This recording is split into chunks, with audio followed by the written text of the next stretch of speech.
अरे बेटा, थोड़ा आराम से चल, बच्चे को मैराथन में दाखिल नहीं कराना है। गीता अपनी गर्भवती बेटी सोनम को टोकते हुए बोली। हाँ माँ, ऑफिस के लिए लेट हो रही हूँ, कहते हुए सोनम निकल गई। गीता और महेश ने सोनम को गोद लिया था। गीता एक टीचर थी। लगभग 20 साल पहले सड़क पर एक 5-6 साल की लड़की को भटकते हुए गीता ने देखा। उसने उस बच्ची से उसके माँ बाप के बारे में पूछा तो वह कुछ बता न सकी। पुलिस में शिकायत दर्ज कराने के बाद गीता उस बच्ची को अपने घर ले आई। लगभग 6 महीने तक इंतजार करने के बाद भी पुलिस उसके माँ बाप को ना ढूंढ सकी, जिसके बाद गीता और महेश ने सभी प्रक्रियाओं को पूरा कर उसे गोद ले लिया। सोनम के बाद गीता और महेश के 2 बच्चे और हुए, रोहित और अर्चना। गीता और महेश ने कभी भी सोनम और अपने दोनों बच्चों में भेदभाव नहीं किया। वे तीनों बच्चों को एक जैसा ही प्यार दुलार देते थे।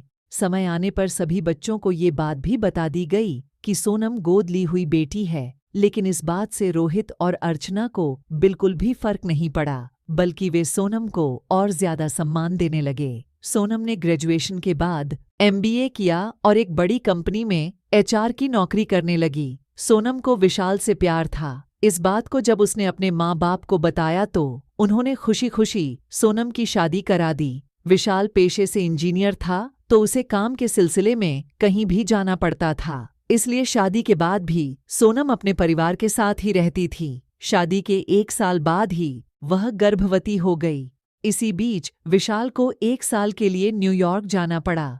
सोनम को किसी बात की चिंता नहीं थी, पूरा परिवार उसका ध्यान रखता था। एक दिन अर्चना सोनम के पास आकर कहने लगी, दीदी, आज मैं बहुत खुश हूँ, मैं इंजीनियरिंग करने के लिए हार्वर्ड यूनिवर्सिटी जा रही हूँ।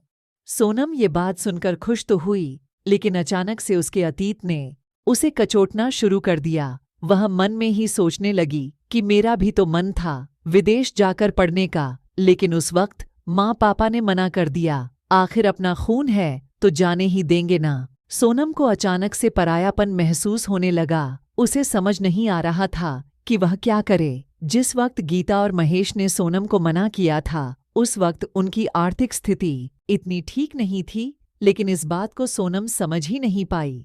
सोनम ने अगले दिन माँ से बेरुखी से कहा कि विशाल आ रहे हैं मुझे लेने, अब मैं उनके ही साथ जाकर रहूंगी।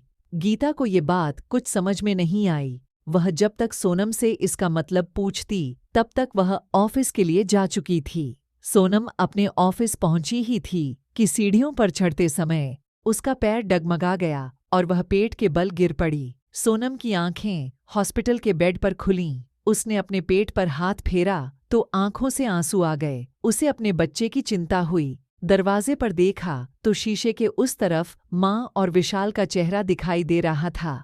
बधाई हो, आपको प्यारी सी बेटी हुई है, नर्स ने बच्ची को सोनम के पास लिटाते हुए कहा। अपनी बच्ची को देखकर सोनम की जान में जान आई। डॉक्टर ने कहा, अगर आपकी माँ ने हमें आपकी हेल्थ कंडीशन के बारे में नहीं बताया होता तो पता नहीं क्या होता। वक्त रहते आपकी और आपके बच्चे की जान बच गई। बच्चे पैदा करते समय जो समस्या आपकी माँ को हुई थी, वही प्रॉब्लम आपको भी होनी थी। ये एक प्रकार की आनुवांशिक समस्या है। डॉक्टर की बात सुनकर सोनम अवाक रह गई। वह सोचने लगी कि मैं तो गोद ली हुई बेटी हूँ, तो माँ को कैसे पता कि मेरी हेल्थ कंडीशन क्या है। शायद माँ को याद ही नहीं रहा कि मैं उनकी गोद ली हुई अनोखी बेटी हूँ। मेरी माँ भुलक्कड़ है। इसके बाद से सोनम ने कभी भी खुद पर परायपन का भूत हावी नहीं होने दिया। ऐसी ही रोचक और ज्ञानवर्धक कहानियों के लिए हमारे चैनल को सब्सक्राइब जरूर करें। धन्यवाद।